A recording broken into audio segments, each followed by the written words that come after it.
हमारे पास हैं कवायद। कवायद का क्या मतलब होता है? कवायद का मतलब होता है कायदे, कानून, असूल।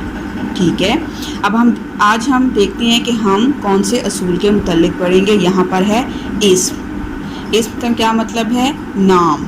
ठीक है, आप लोगों ने अपनी 1 क्लास में भी इसके बारे में पढ़ा होगा और इसको इंग्लिश में नाउन कहते हैं। अब हम देखते हैं कि यहाँ पर हमें इस्म के बारे में क्या बताया गया है। इस्म का मतलब है नाम। किसी भी चीज़, जगह, इंसान, जानवर और परिंदे वगैरह का नाम इस्म कहलाता है। जी, इस्म का क्या मतलब हुआ? इस्म का मतलब ये है कि किसी भी चीज़, जगह, इंसान, जानवर, परिंदे का जो नाम होगा वो इस्म होगा। मसलन अब्बू कब आएंगे। अब ये जुमला उन्होंने हमें यहाँ पर दिया है, अब्बू कब आएंगे। अब इस जुमले में जो लफ्ज़ अब्बू है वो इस्म है। उसके बाद आगे देखिए लिखा हुआ है पंखा चला दो। क्या चला दो? पंखा चला दो। पंखा जो है वो एक चीज़ है, एक चीज़ का नाम है, तो पंखा जो है वो इस्म हो गया। इसी तरह यहाँ मेरे पास कुछ मिसालें हैं। नंबर 1 पे देखें, मेरा घर पास है।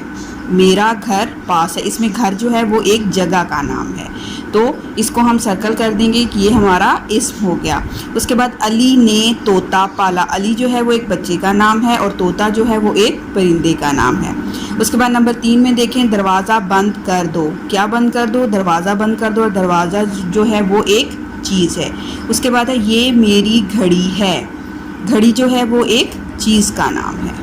जी, इसी तरह अब आप लोग सफ़ा नंबर 34 के ऊपर देखें तो यहाँ लिखा हुआ है इन जुमलों में मौजूद इस्म पर दायरा लगाइए। यहाँ पर उन्होंने हमें कुछ जुमले दिए हैं, तो हमने उसमें से इस्म को ढूंढना है और उसके ऊपर दायरा लगा देना। आप लोग अपनी पेंसिल अपने हाथ में रखेंगे और ये काम मेरे साथ साथ करें। अलमारी का रंग सफ़ेद है।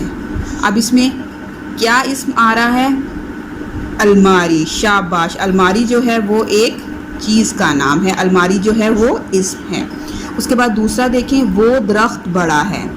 वो दरख्त बड़ा है। ठीक है, अब इसमें कौन सा इस्म आ रहा है? दरख्त। शाबाश। आगे है घोड़ा भाग रहा है। कौन भाग रहा है? घोड़ा भाग रहा है, तो घोड़ा जो है वो एक जानवर का नाम है, तो ये इस्म है। उसके बाद आगे है मछली कहाँ है। मछली कहाँ है। अब इसमें जो लफ्ज़ मछली है वो क्या है? इस्म है। शाबाश। अब आगे देखें, हवाई जहाज़ उड़ रहा है। अब इसमें कौन सा इस्म है? हवाई जहाज़, जो कि एक चीज़ का नाम है। शाबाश। अब उसके बाद हम नीचे आते हैं तो यहाँ हमारे पास है अल्फाज साजी। अल्फाज साजी। अल्फाज साजी का क्या मतलब होता है? लफ्ज़ों को बनाना। अब नीचे हमारे पास उन्होंने दाल के ख़ानदान के हर्फ दिए हैं, तो वो कौन कौन से हैं? दाल, डाल, जाल। अब ये कुछ कह रहे हैं, अब हम देखते हैं कि हमसे क्या कह रहे हैं। ये कह रहे हैं कि हम अपने से पहले आने वाले हर्फ से मिलते हुए रे की तरह बन जाते हैं। मसलन बद, जिद, कद। अब ये दाल, डाल और जाल जो हैं वो देखिए, जब हम लिखते हैं तो हम इनको इस तरह से ऐसे गुलाई में करके लिखते हैं, लेकिन ये कह रहे हैं कि जब हमसे पहले कोई हर्फ आता है और हमसे मिलता है तो हम अपनी शक्ल जो है वो बदल लेते हैं और रे की तरह हो जाते हैं। ठीक है, अब इसी तरह से यहाँ मेरे पास कुछ मिसालें हैं। यहाँ देखिए, सबसे पहले हम दाल को देखते हैं। मैंने हे को दाल के साथ जब मिलाया तो यहाँ बन गया हद। हे दाल हद।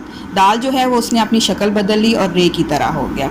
यहाँ पर है डाल, तो मीम डाल मड, और यहाँ पर उसकी शक्ल बदल गई, डाल जो है वो रे की तरह हो गया, तो ये हो गया मड। उसके बाद जाल है, लाम को हमने जाल से मिलाया तो बन गया लज। यहाँ पर हद, मड, लज में दाल, डाल और जाल जो हैं वो रे की शक्ल में लिखे हुए हैं। इसी तरह से अब यहाँ पर देखिए सफ़ा नंबर 34 के ऊपर हमारे पास है मिलाइए। ठीक है, उन्होंने सबसे पहले खे को दाल के साथ मिलाया है और यहाँ पर लिख दिया है खद। अब यहाँ पे देखिए खे की आधी शक्ल, उसके बाद दाल को रे की शक्ल में लिखा गया है। अब आगे है सीन को दाल से मिलाना है, तो पहले सीन की आधी शक्ल आएगी। ठीक है, और उसके बाद हम उसको इस तरह से लिख देंगे सद। ठीक है, दाल जो है वो रे की शक्ल में आ जाएगा। उसके बाद है गाफ को हमने डाल से मिलाना है, तो गाफ और डाल वो रे की तरह लिखा जाएगा। उसके बाद है मीम को हमने जाल से मिलाना है, तो मीम की आधी शक्ल आएगी और उसके बाद जाल जो है वो हम रे की तरह लिखेंगे तो ये हो जाएगा मज़। ये था हमारा आज का लेक्चर। आप नीचे देखिए, इसका कॉलम में लिखा हुआ है कॉपी में काम। अब यहाँ पर जो अल्फाज दिए गए हैं डाल, दाल, दाल, डाल और जाल के, ठीक है, कुछ हरूफ दिए गए हैं जिनके साथ आपने इनको मिलाना है। तो ये काम आप लोगों ने अपनी कॉपी पे करना है और ये आप लोगों का होमवर्क होगा। अल्लाह हाफिज़।